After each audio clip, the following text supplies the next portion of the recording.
The Line 4 extension opened on the 13th of January this year. It's like the Northern Line extension, but less suitable for people with a fear of heights. Let's go exploring. First, a bit of background. Line 4 was, for a long time, a route which remained in the Paris central core.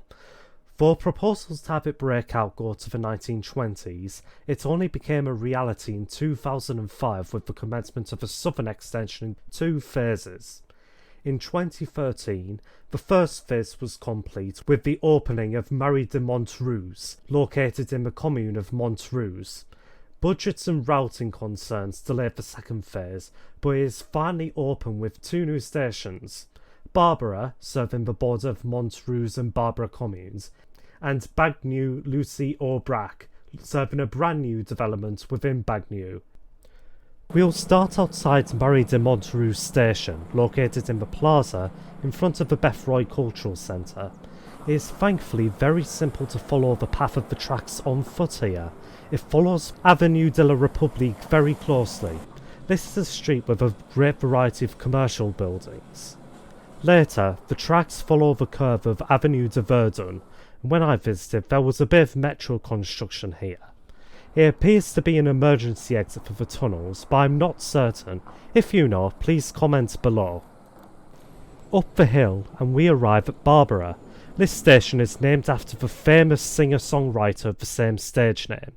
She is buried in the nearby Bagneux Cemetery, west of the station. Other nearby landmarks include Fort Montreuze, which today is a major gendarmerie headquarters, opposite which you can find the Cam Tennis and Hockey Club. Barbara, when I visited at the end of January, was fully open, albeit with the finishing touches still being applied to it. There are 2 public entrances. The first is located on this roundabout alongside Avenue Marx de Moy, on the ground floor of the building.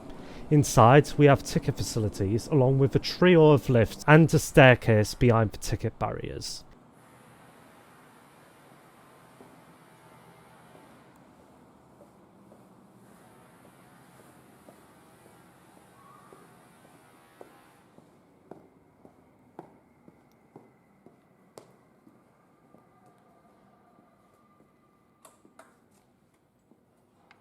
That is a big drop. It's rare to find a station that's as vertically cavernous as this one, so it's really nice to get some perspective on how deeply stations can be. Here's a quick look at the inside of the lifts. Very wide and spacious. The station is definitely built with most passengers taking the lifts in mind. There are also toilet facilities within these stations. This one is located at the bottom of the stairs here. I'm just going to let the video play as I approach the platforms.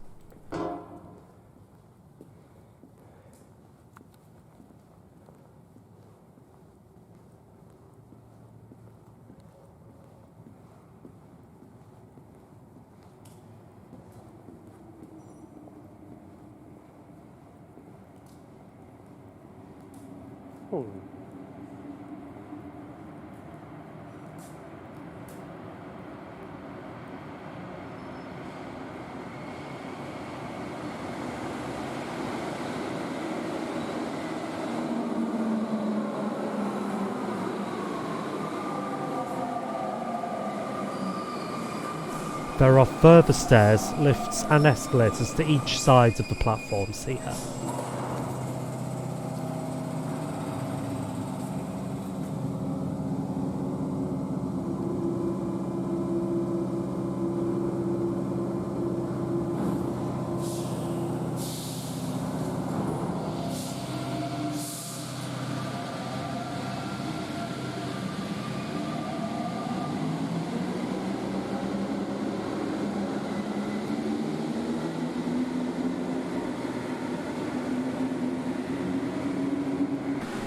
Both of these stations are built with platform screen doors and feature level boarding for access to the trains. As Line 4 will be automated in the future, these are very nice features to have. We will now exit the station at its second entrance, accessible from the other end of the platforms. There are further lifts up, along with a staircase similar to the previous one. Halfway up this exit, there's a mystery balcony inaccessible to passengers. I'm curious as to what it's for. Stepping outside, the second entrance is located to the south of the first, alongside Avenue de Stalingrad and the western side of Fort Mondruse. It is a standalone structure, and I am a big fan of how it is sheltered while still being open air.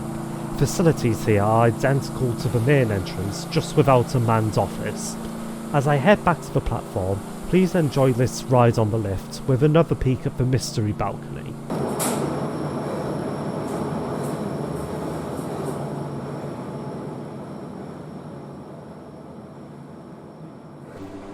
We are now on our way to the end of the line, Bagneux-Lucie-Aubrac. This station is once again named after someone, Lucie Aubrac, an activist and member of the French resistance.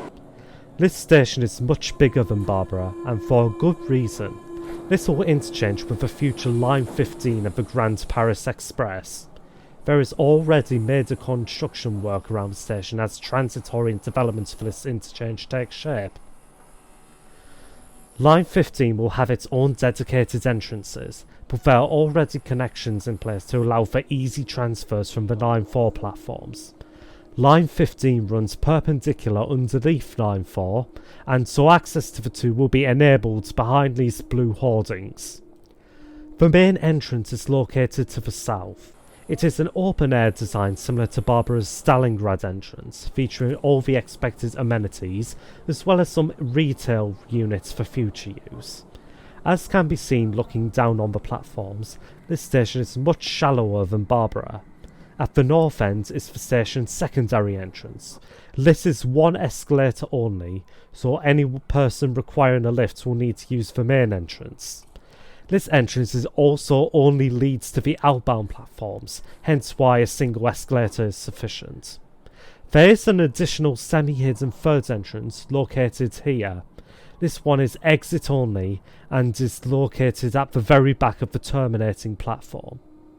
This station has 3 platforms, a single terminating platform and 2 outbound platforms for extra schedule flexibility. A system that is fairly common at terminating stations on the Paris Metro. Trains turn around just south of the station beyond the platforms. As mentioned before, Line 4 is currently in the middle of being converted to full automation, and I suspect the departure platforms here will be very active once that is implemented. The Line 4 extension is small and relatively no frills in its construction, but there is great potential here for both its surrounding communities and especially once Line 15 arrives to support it as a crucial route into the city from its orbit. I hope this little video has given you a taste of what it's like to explore Paris's new metro stations, and it hopefully won't remain its newest for long.